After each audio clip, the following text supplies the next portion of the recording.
Hello everyone.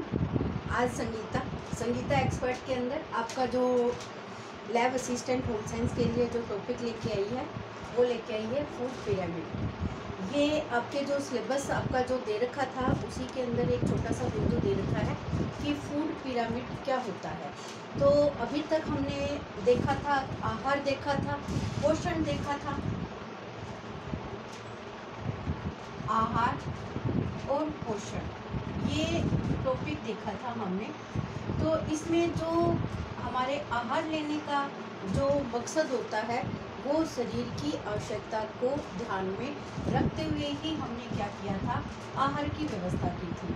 और इस आहार का हमारे शरीर में जो पोषण का कार्य होता है उसी को ध्यान में रखते हुए ही ये फूड पिरामिड का जो निर्माण होता है उसको किया जाता है। तो उसकी जो प्रोसेस यहाँ पे मैं बता रही हूँ आपको कि ये फूड पिरामिड होता क्या है। तो अगर आप मेरे चैनल पे नए हो तो प्लीज़ इस चैनल को लाइक करें, शेयर करें और इस चैनल को सब्सक्राइब करें, और ताकि आप मेरी वीडियो है वो रेगुलर रूप से आपके सिलेबस के अकॉर्डिंग है वो आप पूरा इसको देख सकें। तो यहाँ पे फूड पिरामिड के लिए या आपको ये जो डायग्राम है ट्रायंगल का ये आपको दिखाया जा रहा है। तो इस ट्रायंगल की जो आकृति आपको दिखाई दे रही है वो इसकी सबसे कम मात्रा, फिर उससे ज़्यादा, फिर उससे ज़्यादा, ये उससे ज़्यादा। तो इस आधार पर क्या है, ये फूड पिरामिड का चित्र बनाया जाता है।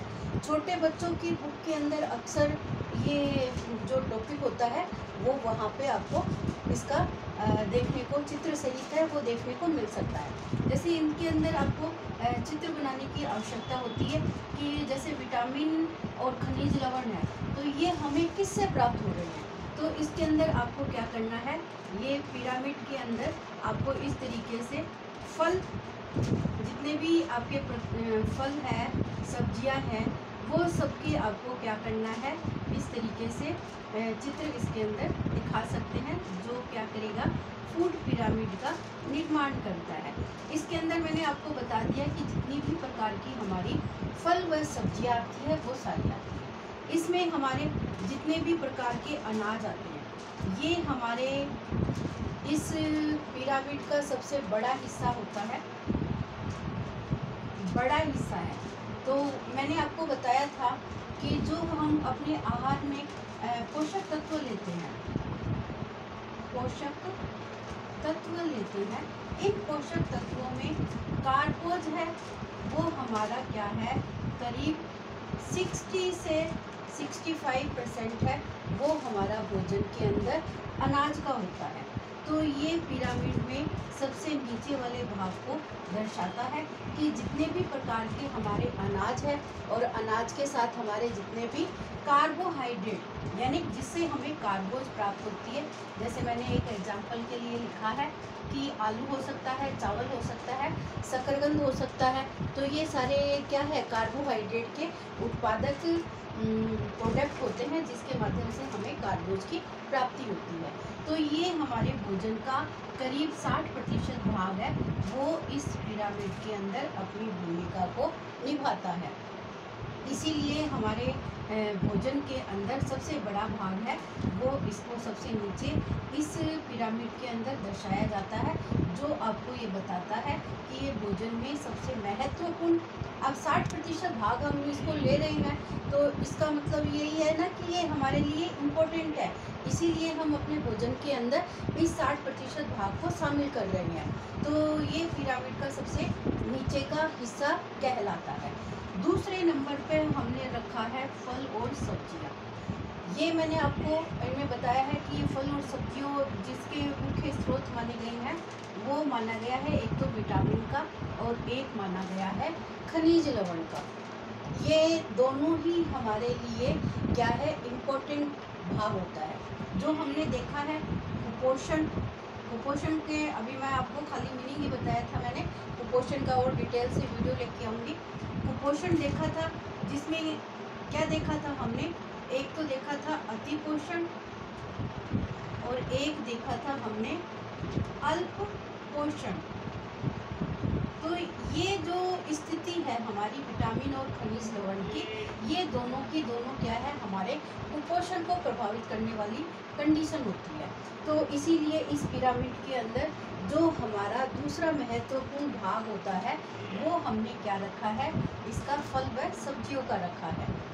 सबसे पहले कार्बोज का हो गया, फिर आपका फल व सब्जियों का हो गया, क्योंकि फल और सब्जियां ही आपके भोजन का महत्वपूर्ण हिस्सा होता है। आप अनाज खाओगे तो अनाज के साथ आपको क्या चाहिएगा, फल और सब्जियों का प्रयोग चाहिएगा, जो आपको क्या दे रहा है, विटामिन दे रहा है। और विटामिन में भी क्या दे रहा है आपको, विटामिन भी हम सारे प्रकार के लेंगे ना। विटामिन में ए, बी, सी, डी, ई और के, ये सारे विटामिन हमें किससे प्राप्त हो रहे हैं, इन्हीं फल और सब्जियों के माध्यम से प्राप्त हो रहे हैं। सारे हमें खनिज लवण किससे प्राप्त हो रहे हैं, फल और सब्जियों के अंदर ही हमारे खनिज लवणों की प्राप्ति होती है। हमें न तो प्रोटीन वाले साधनों से हमें खनिज लवणों की इतनी प्राप्ति हो रही है, बहुत ही कम मात्रा में प्राप्त होते हैं, और ना ही हमारा क्या है, ये विटामिन है इन खनिज प्रोटीन से या कार्बोहाइड्रेट से किसी भी तरीके का हम अपने खाने के अंदर इनको अगर लेते हैं तो वो दोनों ही चीज़ों से हमें ये न तो अनाज से मिलेगा न प्रोटीन से मिलेगा। तो इसलिए इन विटामिन और खनिज लवणों का हमारे शरीर में कुपोषण या सुपोषण की स्थिति को ध्यान में रखते हुए ही इसका महत्वपूर्ण स्थान बताया है दूसरे नंबर पे। फर्स्ट नंबर पे हमारा कार्बोहाइड्रेट का महत्वपूर्ण स्थान है, दूसरा हमारा क्या है, ये विटामिन और खनिज लवण का स्थान माना गया है। तीसरा स्थान हमारा आ जाता है प्रोटीन का। अब आपको पता है कि प्रोटीन जो उच्च स्रोत माना गया है, एक तो माना जाता है ये मछलियाँ, अंडा,